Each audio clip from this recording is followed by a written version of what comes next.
In this video, we're going to take a look at our fundamental counting principle.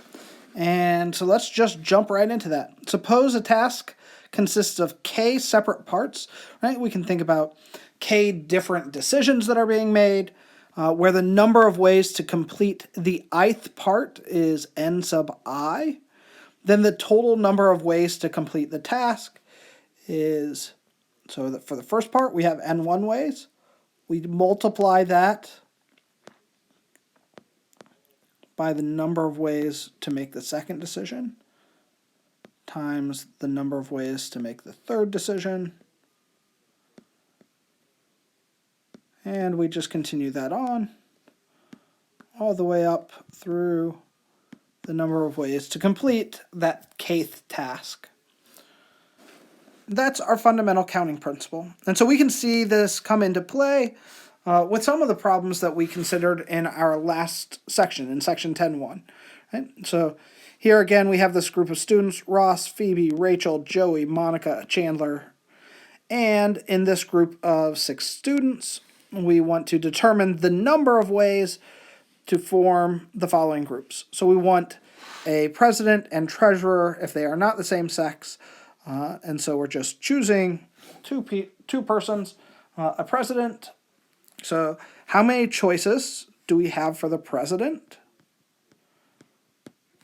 Well, we could choose any of the 6 people for a president. How many choices do we have for the treasurer? Well, you might initially say, well, there are 5 choices, but we have this restriction where the 2 people that we choose cannot be the same sex. And so, if we have chosen any of the 6 people for president, the remaining people that are of the different sex, there remains 3 people of the different sex. And so that gives us 18 people in total, right? 18 options. 6 times 3. That's our counting principle. What if we have a president, secretary, and treasurer if both the president and treasurer are women? So what do we have here? So for the president, how many options are there? Well, there are only 3 women that are available to choose. How many options do we have for the secretary? I'm going to actually skip that. Let's think about the treasurer first. So how many options, if we've already selected a president, how many options do we have for the treasurer? Well, since the treasurer also must be a female, there are only 2 options there.